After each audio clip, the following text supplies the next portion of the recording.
Hello and welcome back to another episode of the Accent Clinic. I've decided tentatively to name this series as the Accent Clinic because I will be reviewing clips submitted by my viewers, drawing attention to features in their accents so that they can change it as they please. Hi, if you're new here, my name is Yuki. I'm a lawyer and YouTuber based in Hong Kong. I speak English as my second language, and I've been making videos about improving your English accent and achieving English fluency. I also plan to make videos about learning languages in general, being a part-time YouTuber, and self-improvement, self-growth, and all that jazz. If you vibe with that, do join me. I post weekly. Today's submission is from Joshua. Joshua has chosen a rather interesting passage. Let's have a listen. King Charles in hospital for prostate treatment. King Charles has been admitted to hospital for treatment for an enlarged prostate, says Buckingham Palace. The procedure is being carried out at London Clinic Private Hospital, where Catherine, the Princess of Wales, had surgery last week. It's understood the king visited his daughter-in-law in hospital on Friday morning, ahead of his own scheduled treatment. The king is expected to spend at least a night at the hospital. Thank you, Joshua, for submitting your clip.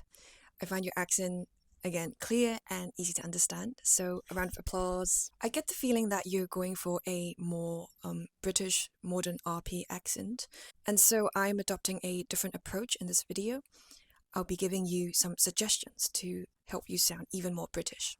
Number one, I suggest that you de-emphasize the smaller words, and by that I mean words like to, for, at, etc. Right now, I would say your syllables are of even lengths, and there isn't a clear hierarchy between stressed and unstressed words. If you observe the way a modern RP speaker would speak, they would de-emphasize these smaller words and replacing them with this schwa sound. So schwa sound is this lazy sound that you make when your mouth is completely relaxed and you just make this sound. So instead of to, they would say t. Instead of for, they would say f. Instead of at, they would say at. Instead of has, they would say has. Let me replay a small clip.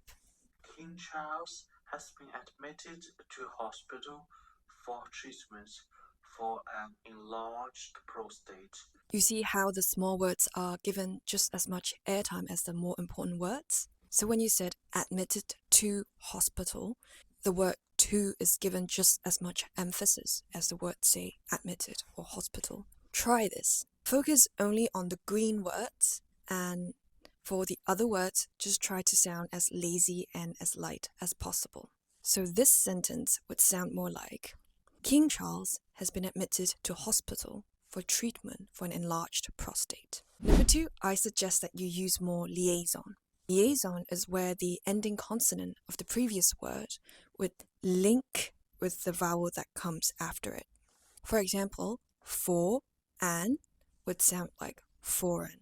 Princess of Wales would sound like Princess of Wales. The king is expected. Notice how you said is expected.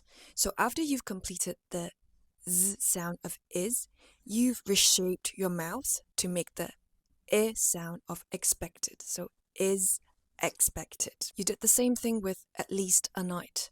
So after you finish the T sound of least, you reshaped your mouth to say at least a night. This is quite a lot of work and can make you sound a bit stilted or even unnatural.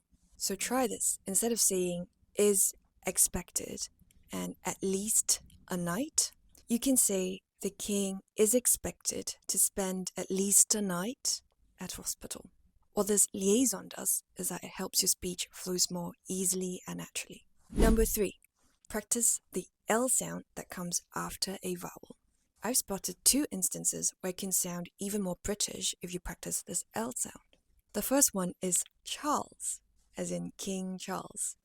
So Charles is a tricky name to pronounce. The first part is cha, which is easy enough. Then let your tongue come up a little bit to form the L sound. So Charles, Charles. And finally, tack on the Z sound for me. Charles, Charles. I would venture to guess that you may be a native Mandarin speaker, and there may be a tendency not to pronounce the L sound and let your lips do a little bit more of the work. So it would sound more like Charles, where your mouth is closing down rather than using your tongue to come up and form the L sound. So you might say something more like Charles rather than Charles. Charles. The second one is Wales. This is very similar. First, do the way sound in front, way, and then let your tongue come up a little bit. Whale, whale. And then tack on the Z sound. Wales, Wales. Right now, you pronounce it more like Wales, Wales, which is exactly the same issue that I've identified for the word Charles just now. Number 4, practice the V sound. I've only spotted one instance of this happening, and it's in the word visited. So the word visit starts with a V. To make the sound, you adopt the same mouth position as you would to make an F sound. So, f, f. Your teeth is placed against your lower lips, and you gently let some air come through, and that's how you make the sound f. The F sound, as in fan. And then you voice the sound. So instead of saying f, you say v, like a motorcycle. And that is how you make the V sound. So instead of visit, it's visit, visit. You can see your teeth when you're pronouncing this word. Number 5, I'm not quite sure what to name these, but let's call them miscellaneous suggestions on vowels. So I noticed a tendency to replace the S sound with a wider A sound. So examples include the word expected. You pronounce it more like expected.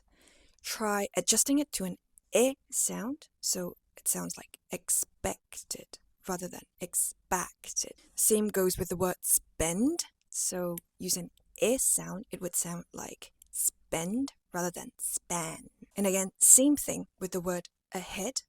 If you use the S sound, it would sound like ahead instead of a had. Minor adjustments like these would make you sound a lot more British.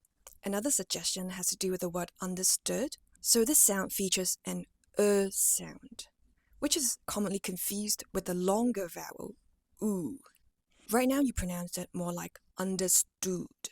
So you're using this round protruding sound, oo, understood. But this is actually a different sound, a similar but different sound, and it's the sound.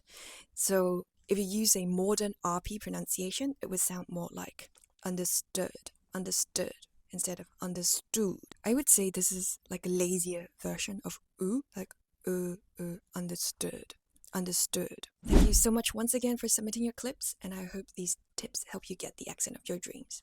If you'd like to be featured in future episodes of the Accent Clinic, go and film a short video of yourself saying or reading something in English and send it to the email address in the description box below. If you haven't already, go and check out the last episode of the Accent Clinic. As always, thank you so much for your support, and I'll see you in the next video.